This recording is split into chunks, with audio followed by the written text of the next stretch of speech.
Back सबसे पहले पाकिस्तान और मैं आपको अब हम दिखाएंगे कुछ टॉप स्टोरीज। मुर्गी की फीड की कीमतों में इजाफे के खिलाफ पोल्ट्री एसोसिएशन सरापा एहतजाज। नुमाइंदों का कहना है कीमतें यूं ही बढ़ती रहीं तो मुर्गी के गोश्त की किल्लत हो सकती है, सनत तबाह हुई तो लाखों लोग बेरोजगार हो जाएंगे। वजीर आजम से एक्शन लेने की अपील भी कर दी।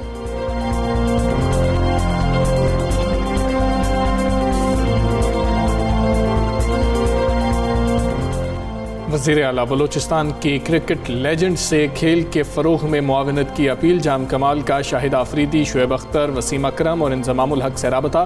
क्रिकेट के फ़रोग़ के लिए बलोचिस्तान की आवाज़ पर लब्बैक कहा जाना चाहिए।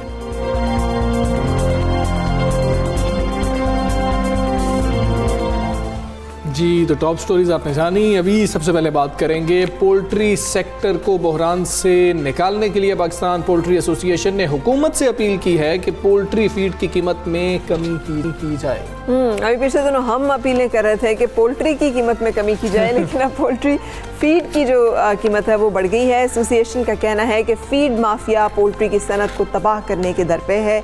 एक माह के दौरान फीड के एक थैले पर 1000 रुपये से ज़ायद का इजाफा किया गया और चूजे की कीमतों में इजाफे का बराह रास्त असर अवाम पर पड़ेगा और मुर्गी के गोश्त की किल्लत भी पैदा हो सकती है। पोल्ट्री एसोसिएशन के मुताबिक फीड की कीमत में होशरुबा इजाफे से गोश्त की कीमत आसमान से बातें करने लग जाएगी, मजीद यानी कि महंगा हो जाएगा। आसमान से तो भी बातें करें। हाँ, वो जो डिमांड एंड सप्लाई का जो रूल है उसके मुताबिक इनको चीज़ें महंगी मिलेंगी तो ये आगे महंगी बेचेंगे। आवाम को मिलने वाली जो सस्ती प्रोटीन एक ख़ास मनसूबे के तहत ख़त्म की जा रही है। पोल्ट्री एसोसिएशन ने दरख्वास्त की कि वज़ीर आज़म फीड महंगी करने वालों के खिलाफ एक्शन लें और इस सनत को बचाएं, क्योंकि इस सनत से तबाह होने से लाखों अफराद बेरोजगार हो जाएंगे। और पोल्ट्री एसोसिएशन का ये भी कहना है कि पोल्ट्री की फीड में 40% मकई शामिल होती है और मकई की बड़े पैमाने पर ज़ख़ीरा अंदोज़ी की जा रही है। इस सारे मामले पर बात कर लेंगे। पाकिस्तान पोल्ट्री एसोसिएशन के तर्जुमान मारूफ सिद्दीकी साहब हमारे साथ मौजूद हैं।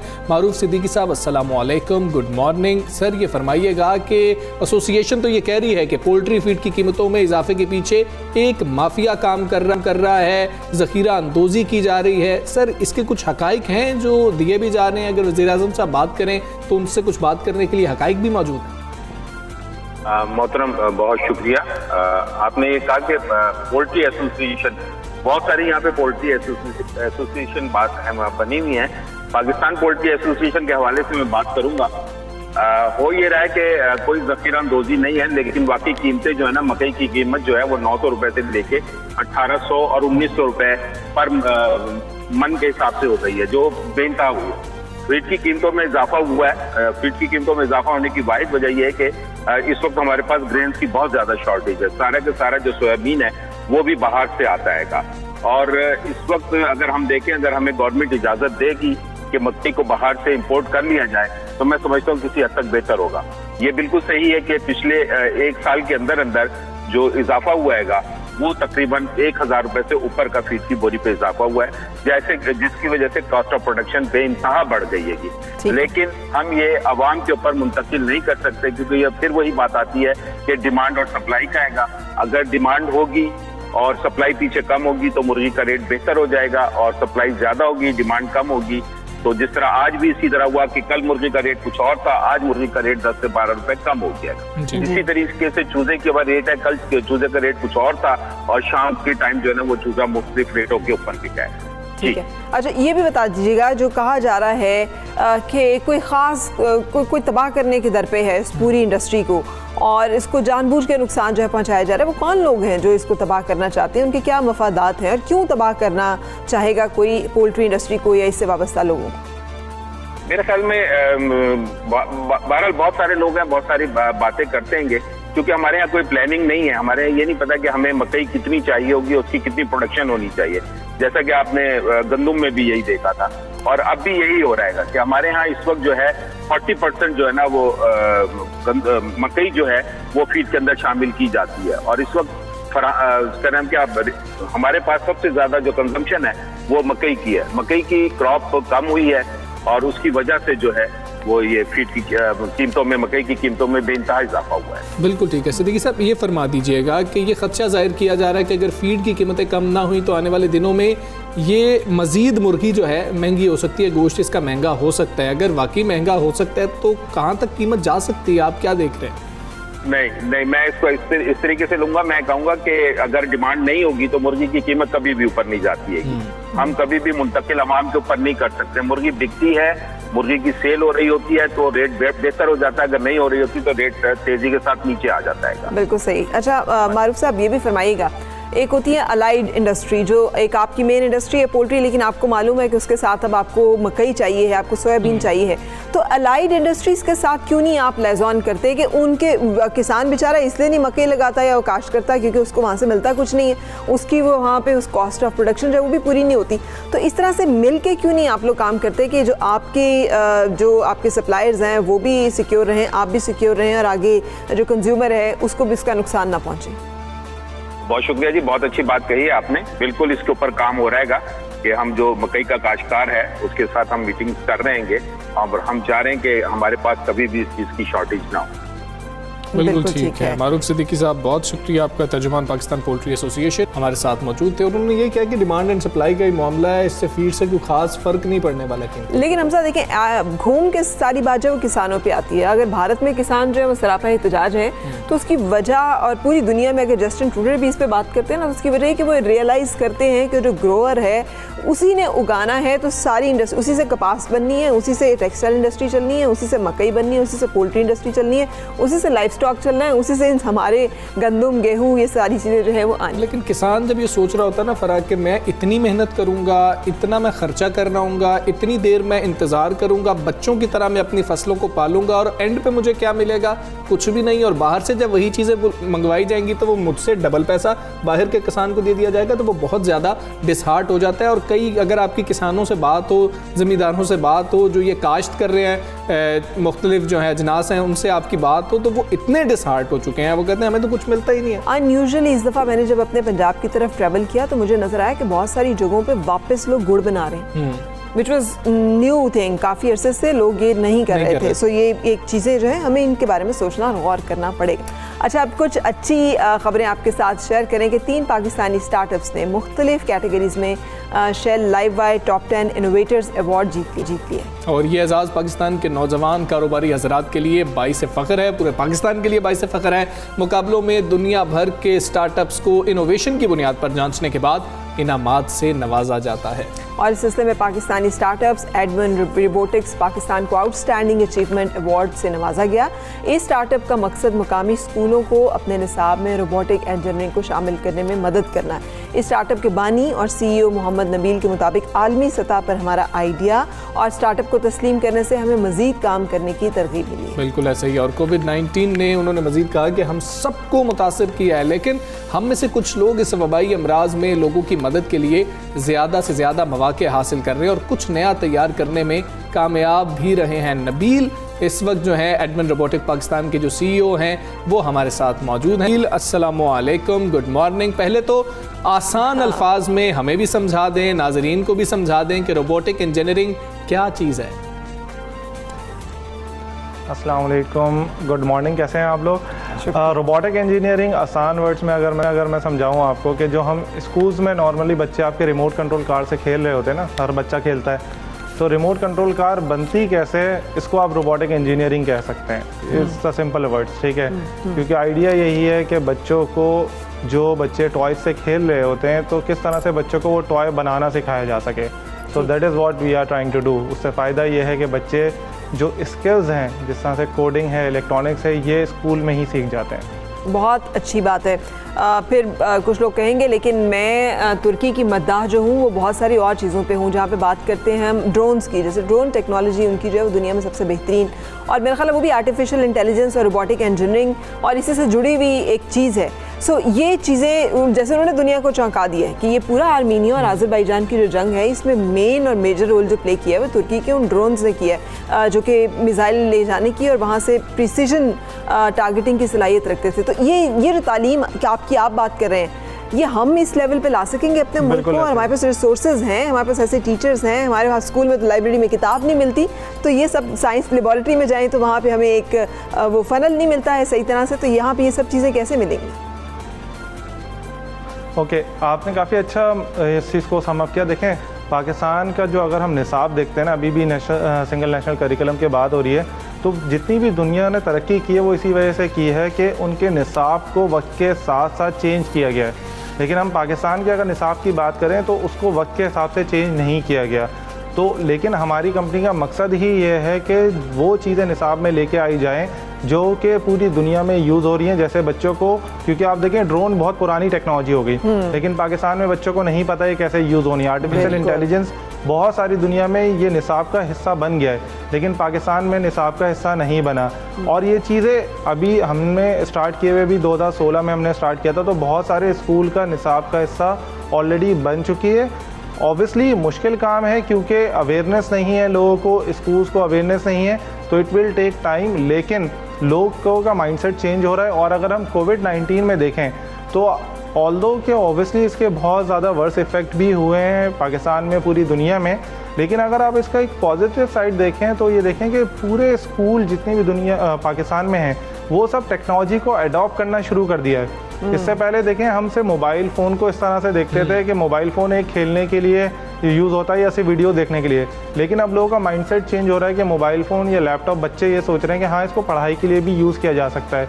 तो आप देखें कोरोना की वजह से जो एक सबसे ड्रास्टिक चेंज आया है मेरे ख्याल से पाकिस्तान के एजुकेशन सिस्टम में, जो कि पाकिस्तान के एजुकेशन सिस्टम को दुनिया के एजुकेशन सिस्टम के साथ कंबाइन करने में हेल्प करेगा, वो ये है कि स्कूल्स और बच्चे और पेरेंट्स टेक्नोलॉजी को यूज़ करना शुरू कर दिया उन्होंने। बिल्कुल ठीक है। ये नबील बता दीजिएगा कि दुनिया में तो ये बहुत बड़ी इंडस्ट्री है, पाकिस्तान में एक तो कितना पोटेंशियल मौजूद है और दूसरा बच्चों को इस तरफ राग़िब कैसे किया जा सकता है और माँ बाप को कैसे, क्योंकि बच्चों को इस तरफ लाने के लिए माँ बाप को टारगेट करना बहुत ज़्यादा ज़रूरी है कि माँ बाप को ये चीज़ समझ आए। बिल्कुल ऐसे ही है। पहले मैं बच्चों वाला एलिमेंट वो कर लेता हूँ। देखें, बच्चों को राग़िब करने की ज़रूरत ही नहीं पड़ती, क्योंकि आप देखें आपके घरों में जब बच्चे होते हैं उन बच्चों को रिमोट कंट्रोल कार, रोबोट या इस टाइप की चीज़ों से ऑलरेडी खेलने का शौक होता है। मेरा बच्चा है 2 साल का, उसको मैंने रिमोट कंट्रोल कार दी, वो 2 दिन के अंदर टूट गई थी और वो नीचे से निकाल रहा था कि मोटर कैसे यूज़ होनी है, किस तरह से होना है। तो बच्चों के अंदर तो ऑलरेडी क्यूरियोसिटी होती है, बस उन्हें आप इन्वायरमेंट प्रोवाइड करें, टूल्स प्रोवाइड करें तो वो उसमें इंटरेस्ट लेना शुरू कर देते हैं। जहाँ तक पेरेंट्स की बात है तो पेरेंट्स को इसलिए, हमारे यहाँ जैसे हम छोटे थे तो उस टाइम से ही हमारे पेरेंट्स ये कहते थे कि अच्छे ग्रेड्स लेके आ जाओ, सिर्फ और सिर्फ ग्रेड्स के ऊपर मेहनत करो। तो क्या होता है, वो एक माइंडसेट है कि अच्छे ग्रेड लाओगे तो अच्छे कॉलेज में जाओगे, अच्छी यूनिवर्सिटी में जाओगे।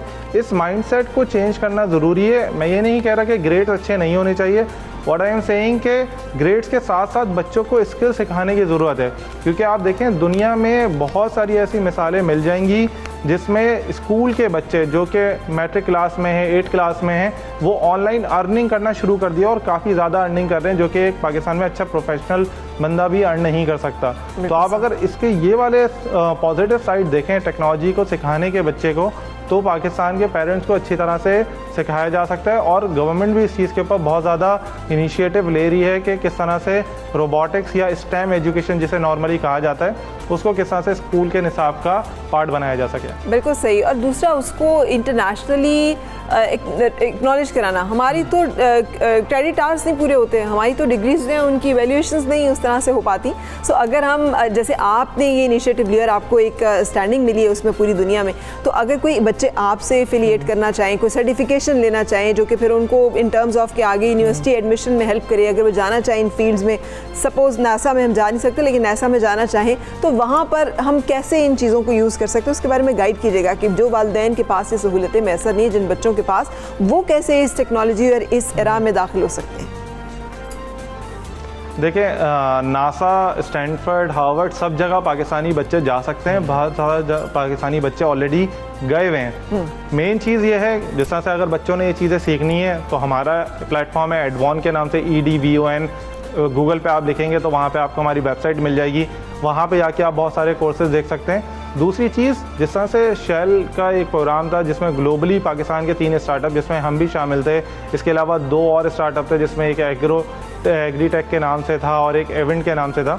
तो आप देखें ग्लोबल लेवल पे ऑलरेडी पाकिस्तान रिकग्नाइज हो रहा है। अब जो हमारे हमारे जो स्टूडेंट्स हैं जिनको हम आगे रिकग्नाइज़ करना चाह रहे हैं, तो उसके लिए हमने एडवान ने एक और इनिशिएटिव लिया है कि हम एक इंटरनेशनल लेवल पे कोडिंग कंपटीशन करवा रहे हैं, जिसका फ़ायदा ही ये है कि दुनिया को दिखाया जा सके पाकिस्तान के बच्चे भी ये काम कर रहे हैं। जिससे फ़ायदा ये होगा कि जब इस टाइप के कॉम्पिटिशन्स पाकिस्तान में होंगे तो दुनिया को पता होगा कि हाँ यहाँ पे भी बच्चे सीख रहे हैं, और वो बच्चे जब अपनी एप्लीकेशंस देंगे इंटर्नशिप के लिए, तो हम कोशिश ये कर रहे हैं कि गूगल, फेसबुक के साथ मिलके जो बच्चे हमारे कोडिंग कंपटीशन के विनर हों उनको हम वहाँ पे इंटर्नशिप दिला सकें। बिल्कुल ठीक है, एडवान ये काम कर रहा है और बड़ा बेहतरीन काम कर रहा है, और बच्चों को मोटिवेट करना बहुत ज़्यादा ज़रूरी है। हम नबील बहुत शुक्रिया आपका, आप हमारे साथ मौजूद थे। हम जितने भी स्टार्स को लेते हैं ना जिन्होंने कुछ अचीव किया, वो ये कहते हैं कि हमारे पास वो मौके मौजूद नहीं थे, लेकिन जितने लोगों को भी अभी तक हमने प्रोग्राम में लिया वो तैयार हैं अगलों को फ्री ऑफ कॉस्ट टीच करने के लिए भी, कि आपको ये मसाइल ना हो। और आपके इल्म में होगा कि पाकिस्तान में बहुत सारी दुनिया की जो हॉलीवुड की बेहतरीन फिल्म्स, उनकी एनिमेशंस, उनके ग्राफिक्स यहाँ पे बने। बहुत सारे ऐसे लोग हैं जो कि इस बारे में काम करते हैं और वो अवेयरनेस रखते हैं। बात सिर्फ ये है कि हम डॉक्टर, इंजीनियर, BA कर लिया है, MA कर लिया है, MBA कर लिया है, BS कर लिया है, मीडिया साइंसेस कर लिया, इनमें से निकलें और नई जो टेक्नोलॉजी की दुनिया है उसमें दाखिल हम हो। कैसे निकलें फरा? हम तो कमाने के लिए जो है पढ़ाई करते हैं कि हमने डिग्री करनी है, क्योंकि हमने पैसे कमाने। हमारा मकसद जो 90% पाकिस्तानियों का ना वो यही है। बिल्कुल सही। अच्छा जी, कुछ आगे चलते हैं अब और पहाड़ों की बात करते हैं। और मुझे लगता है वो जो हमारी एक नेशनल पेंटिंग है ना, जिसमें तकोने ऐसे करके पहाड़, एक सूरज निकल रहा होता है, उसके सामने एक ऐसी सी नदी जा रही होती है और एक छोटा सा हट होता है वहाँ पे। तो वो हमारी ये सब, हम सब की एक नेशनल फैंटेसी है जिसका हम सब शिकार रहे हैं। आपने भी बनाई होगी, मैंने भी बहुत बनाई।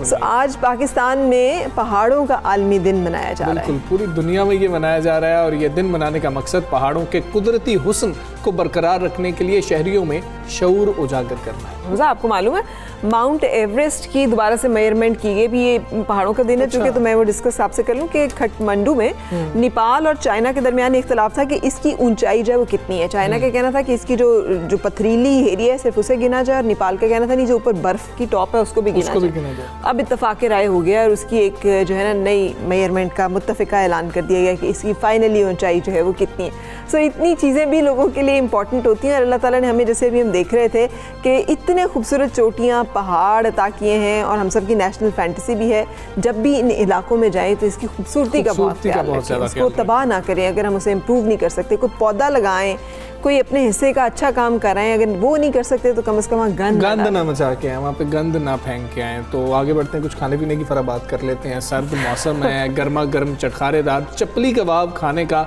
ऐसे मौसम में तो अपना ही मजा। कहाँ का चपली कबाब आपको सबसे अच्छा लगता है? मुझे तो लाहौर में 2-3 मकामात हैं, मैं उनके नाम नहीं ले सकता कि वहाँ के ले लूँ, लेकिन आज हम तख्तबाई जो है ना, तख्तबाई KP का बहुत मज़े के होते हैं, और वहाँ के चपली कबाब जो है वो मशहूर भी है। अच्छा, आपने खाए भी? हाँ, मैंने खाए हुए हैं, लेकिन आप कहाँ के आज खिला रहे हैं ये मैं भी आपको खैबर पख्तूनख्वा ही लेके जा रहा हूँ। चपली कबाब के जायके में तो कुछ सानी नहीं है अगर वो खैबर पख्तूनख्वा का हो। उनकी जो खुशबू है वो लोगों को अपनी तरफ खींच लेती है। और हमारे नुमाइंदे इस वक्त जो है रशकई में, नौशहरा में मौजूद है नासिर खान, उनसे पूछ लेते हैं कि वहाँ के कबाब कैसे हैं। हाँ, रशकई की भी अच्छे हैं। अच्छा, नासिर बताएं कैसे? शॉपिंग के लिए जब जाए ना, कपड़ों का बहुत बड़ी मार्केट होती थी, और जब हम वहाँ पे शॉपिंग के लिए जाते थे तो फिर वहाँ पे ये कबाब शबाब भी चलते थे। बताएं जी, कैसे कबाब हैं रशकई में, और नासिर कितने लजीज हैं, खुशबू इनकी कैसी है?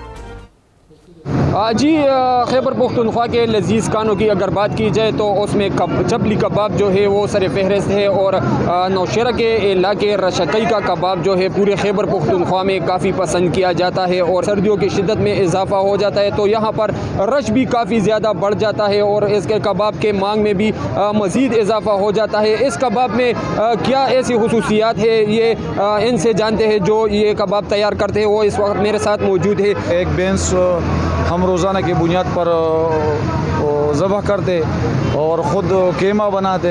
इधर गर्मियों की निस्बत में सर्दियों में हमारा काम बहुत टाइट होता है। जी बिल्कुल, जैसा कि इनका कहना है कि इस कबाब में ये खुसूसी बात है कि हम अपनी ही भैंस जो है वो ज़बह करते हैं और ख़ुद कीमा तैयार करते हैं, और इसका जितना भी वो मसाला है वो भी ख़ुद तैयार करते हैं। इस वजह से इस कबाब में अपनी एक लज्जत है, जिसकी वजह से ये कबाब जो है बैरूनी ममालिक में जितने भी पाकिस्तानी हैं वो भी इस कबाब को काफ़ी पसंद करते हैं, और अपने रिश्तेदारों से ये कबाब खाने की डिमांड करते हैं। और मेरा तो दिल चाहता है कि फ़रा और हमज़ा आपको भी ये कबाब खिला दूँ, लेकिन ये कबाब जो है वहाँ पहुँचते पहुँचते काफ़ी ठंडा हो चुका होगा और इसके खाने के लिए आपको भी यहाँ आना होगा। जी बिल्कुल जी, ज़रूर आएंगे खाने के लिए। बहुत शुक्रिया नासिर, आपने हमें वहाँ पे बुलाया। अभी तो आप खाइए, एंजॉय कीजिए, मज़ा लीजिए। लेकिन नासिर ने बीच में क्यों दिया है कि वो बैरून मुल्क मुकीम पाकिस्तानी जो अपने रिश्तेदारों से महल मंगवाते हैं, कोई मतलब खाने की फरमाइश करते हैं कि वहाँ जाके खाओ। लेकिन जो भी है ना, मैं आप नासिर से पूछूंगी और ज़रूर हम कोशिश करेंगे कि इसको टेस्ट भी किया जा सके। तो अगेन मैंने तो किया हुआ। हाँ, आपने तो टेस्ट किया हुआ है। मैं पूरी कोशिश करूँगा कि मैं ये इसको टेस्ट कर सकूँ और हम इस पर मज़ीद बात करते हैं टेस्ट कैसा था। एक ब्रेक ले लेते हैं।